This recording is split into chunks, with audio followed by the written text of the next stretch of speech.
Hey guys, my name's Adam, and today I'm going to be giving you my thoughts on Who Framed Roger Rabbit.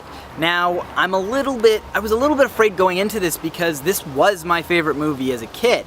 I loved this movie. I watched it over and over and over and over again. Now, I was afraid for two reasons. One, I was afraid that I was going to come into this movie with a little bit of bias. And two, I was afraid that maybe as an adult I would go back and watch this movie that in my head I love and realize that it really wasn't as great as I remembered it. That being said, I think I probably am more worried about the first fear than the second, because I absolutely loved this movie. It holds up. Every piece of it holds up as an adult. I love it. I love it. I love it. I'm gonna watch it every day once again. I love the fact that it showed every kind of cartoon. It showed, you know, it did sort of, you know, when I was a kid, I did watch my fair share of cartoons, and it did sort of leave some cartoons out, but it didn't sort of capture the history of it. There were sort of older cartoons that weren't mentioned in it, but that's fine. It did a great job of capturing different kinds of cartoons. It did a great job of portraying, you know, I mean, even the scene, obviously the famous scene with Daffy Duck playing the piano beside Donald Duck playing the piano. The significance of that is you're seeing Warner Brothers cartoons, you know, Bugs Bunny and Mickey Mouse on the same stage together. That's awesome. And more deeper than that is, it's not only is it a crossover of those two, but it's a crossover of reality and cartoon.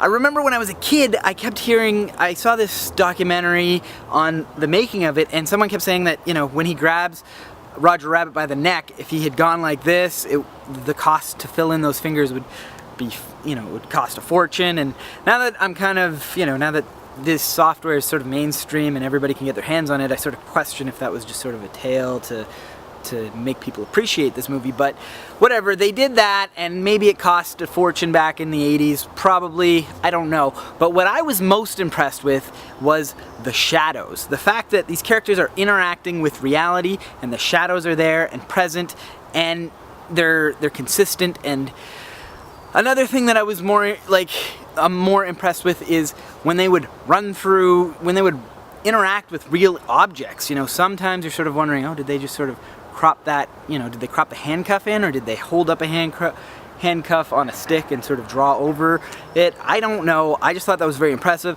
Particularly the scene where Roger Rabbit runs through the window. 1 second you see the window, then Roger Rabbit runs towards it, and then there's a hole in it, the shape of Roger Rabbit. I still don't know how they did that, but that's awesome.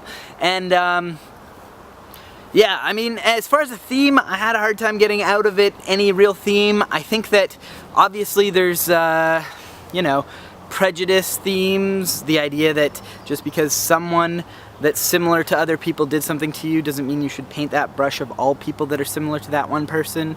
There's also, people aren't always what they seem. I think that one should be pretty obvious. Once you see someone, if you get to know them, there's a lot more to them. There's a lot more there than meets the eye. Things like that. Really though, it's just a fun movie. I'd like to hear what you guys thought of it. Leave a comment below, of course. I always want to encourage that. If you disagree, don't be afraid to hurt my feelings. If you like my review, hit like, and of course, you know, if you want to see more of me, subscribe to my channel. Thanks and have a good day. Hey guys, I just went back and watched what I said in my last clip, and I realized I have more to say about this movie, and the mosquitoes are eating me alive up here, so I gotta make this quick. Firstly, Christopher Lloyd. This guy is awesome. I'm not gonna spoil the movie, but there's a twist at the end, and Christopher Lloyd couldn't have been chosen better. Couldn't have been a better choice. There couldn't have been a better choice than Christopher Lloyd. Let me say it correctly here. Now, he's perfect. He just does things a certain way that at the end you sort of go, oh yeah, that all makes sense. Actually, when I was a kid, I think I may have figured it out the first time I saw it, but I don't know. I don't really remember. I don't want to say that. Also, Jessica Rabbit. I'm sure that everybody's gonna say this movie is too sort of adult because of her. I'll tell you this, I saw it as a kid. It all went over my head. Unless you're looking for it, you're not gonna know these adult things are there. And they definitely are. They're there for adults, but kids just oh, it's his girlfriend, you know, I don't really, they're not gonna get it. You know, there's obviously a problem. They're not gonna get that patty cakes is a metaphor for something else. They're just gonna, oh, why doesn't he want his wife playing patty cakes with this guy? You know, and all of that stuff, it goes way over a kid's head. They're not gonna get it. They're gonna love this movie, and they're not gonna know why the adults sort of think. I remember adults saying, like, what's up with this Jessica Rabbit? How can they put this into a movie?